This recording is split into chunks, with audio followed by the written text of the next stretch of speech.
प्रिय बच्चों, आज मैं आपको पश्चिमी हिंदी की प्रमुख बोलियों का विस्तार से वर्णन समझाऊंगी। कभी कभी प्रश्न पत्र में बच्चों पश्चिमी हिंदी की प्रमुख बोलियों का विस्तार से वर्णन आता है, कभी पूर्वी हिंदी की प्रमुख बोलियों का विस्तार से वर्णन आता है और कभी कभी ब्रज, अवधी और राजस्थानी भाषा का सामान्य परिचय पूछा जाता है, जो मैंने अपने पिछले वीडियो में आपको बताया है। तो देखिए, पश्चिमी हिंदी की सबसे पहली बोली है खड़ी बोली। 5 बोलियां हैं इसमें: खड़ी बोली, ब्रज भाषा, हरियाणवी, बुंदेली और कन्नौजी। पहली है खड़ी बोली। आजकल जिस रूप में हिंदी भाषा का प्रचलन और प्रयोग हो रहा है वह अपने मानक स्वरूप में खड़ी बोली के बहुत निकट है। विद्वानों का एक विशिष्ट वर्ग हिंदी, उर्दू और हिंदुस्तानी के नाम से प्रचलित भाषाओं को उसी की भिन्न भिन्न शैलियाँ मानते हैं। वस्तुतः यह बोली हिंदी और मेरठ के पार्श्ववर्ती जनपदों की भाषा है, जिसे प्राचीन काल में कुरुक्षेत्र जनपद कहा जाता था। राहुल, सांकृतन आदि विद्वानों ने उसे इसी हेतु कौरवी भाषा का भी नाम दिया है। खड़ी बोली शब्द का पूर्व पद खरी आज भी विवाद का विषय बना हुआ है। कुछ विद्वान उसे खरी अथवा शुद्ध अर्थ का वाचक मानते हैं। उनका कहना है कि इस बोली में प्रयुक्त किए जाने वाले अरबी फारसी के शब्दों को निकालकर जब उसे विशुद्ध रूप में प्रयुक्त किया जाने लगा तो उसका नाम खड़ी बोली पड़ गया। एक तर्क यह भी दिया जाता है कि पुरानी ब्रज तथा अवधी आदि बोलियां जब पड़ी बोलियां कही जाने लगी तो उनके स्थान पर आधिपत्य जमाने वाली यह आधुनिक बोली खड़ी बोली के नाम से पुकारी जाने लगी। कामता प्रसाद गुरु ने इसे ब्रज भाषा की तुलना में कर्कश मानकर उसे खड़ी बोली कहना अधिक उचित समझा। खड़ी बोली का अर्थ प्रचलित अथवा चलती हुई विकासशील बोली भी किया जाता है। अपनी मूल अवस्था में खड़ी हुई यह बोली अपने जन्म स्थान में तो परंपरागत रूप में ही बोली जाती है, किंतु उसके विकसित और संशोधित स्वरूप ने राष्ट्रभाषा हिंदी का मानक स्वरूप प्राप्त कर लिया। इसका मूल उद्भव सौरसेनी अपभ्रंश से माना जाता है। परिवार विस्तार की दृष्टि से यह देहरादून, सहारनपुर, मुजफ्फरनगर, दिल्ली, मेरठ, गाज़ियाबाद, बिजनौर, रायपुर तथा मुरादाबाद तक का क्षेत्र घेरती है। खड़ी बोली में विरचित पवाड़े अत्यंत लोकप्रिय। इसे पश्चिमी हिंदी का प्रमुख रूप माना जाता है। दूसरी बोली है बच्चों ब्रज भाषा। ब्रज भाषा का मूल अर्थ पशुओं और गायों का समूह अथवा चरागाह है। पशुपालन द्वारा आजीविका चलाने के कारण इस बोली का क्षेत्र ब्रजमंडल कहलाता है, जिसके अनुसार उस प्रदेश की बोली का नाम ब्रज पड़ गया था। इस बोली का उद्भव सौरसेनी अपभ्रंश के मध्यवर्ती रूप से हुआ है। मथुरा, आगरा, अलीगढ़, धौलपुर, मैनपुरी, एटा, बदायूं, बरेली, इनके आसपास के क्षेत्र इसके केंद्र स्थल है। विशुद्ध साहित्य और लोक साहित्य के अक्षय भंडार से अभिमंडित यह बोली हिंदी काव्य साहित्य के भक्तिकाल और रीतिकाल के रचनाकारों की कृतियों का माध्यम रह चुकी है। साहित्य सर्जना के क्षेत्र में आज भी इसका वर्चस्व निष्प्रभ नहीं हुआ है। सामान्यतः ब्रज भाषा का उद्भव 10वीं शताब्दी के प्रथम चरण से माना जाता है। भाषा शास्त्री और व्याकरणिकों ने इसके उद्भव और विकास को आदि, मध्य तथा आधुनिक काल में विभक्त कर उसका व्याकरण सम्मत विशद विश्लेषण भी किया है।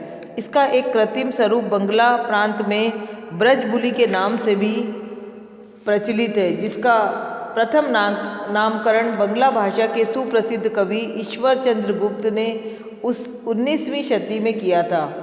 एक लोक प्रचलित विशिष्ट साहित्य परंपरा के अनुसार इस बोली के छंदोबद्ध काव्य को पिंगल काव्य कहने की रुचि भी चल पड़ी थी, जिसके अनुसार यह राजस्थानी साहित्य के प्राचीन काव्य को डिंगल काव्य कहने की परंपरा का अवसान अब भी नहीं हुआ है। तीसरी बोली बच्चों है हरियाणवी। हरियाणी शब्द की व्युत्पत्ति कई दृष्टियों से की गई है, जो सर्वथा निराधार नहीं है। एक व्युत्पत्ति के आधार पर इसका मूल रूप हरि धन यान है, जिसका अभिप्राय यह है कि मथुरा से द्वारिका गमन करते समय श्री कृष्ण का यान इस प्रदेश के मार्ग से ही आगे बढ़ा था, अतः यह क्षेत्र हरियाणा कहलाने लगा। एक अन्य व्युत्पत्ति इसे हरिधन अरण्य अर्थात हरे भरे वन के नाम के अर्थ का वाचक मानती है, तो उसी से अवंतर अर्थ भेद रखने वाली एक इतर व्युत्पत्ति इसे हरिण्य अरण्य अर्थात हिरणों के वन के संग जोड़ देती है। इस प्रदेश की बोली को ही हरियाणवी बोली कहने की परंपरा आज भी प्रचलित है। हरियाणवी बोली की उत्पत्ति शौर सेनी अपभ्रंश के पश्चिमी रूप से हुई है। कहते हैं कि तेलंगाना शब्द की अनुकरणात्मक ध्वनि के अनुसार जिस प्रकार राजपुताना शब्द निष्पन्न हुआ, उसी प्रकार हरियाणा शब्द भी रूपायित हुआ होगा।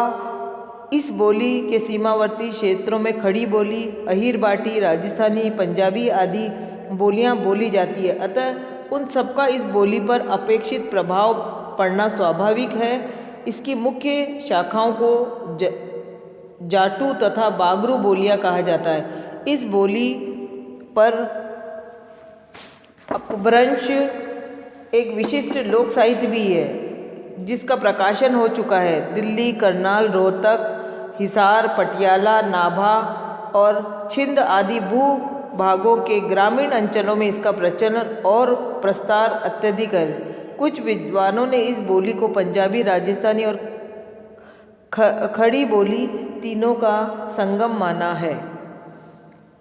अगली बोली देखिए बच्चों, बुंदेली। सामान्यतः बुंदेलखंड की बोली को बुंदेली कहा जाता है, जो मुख्यतः राजपूतों की बस्तियों से घिरी हुई है।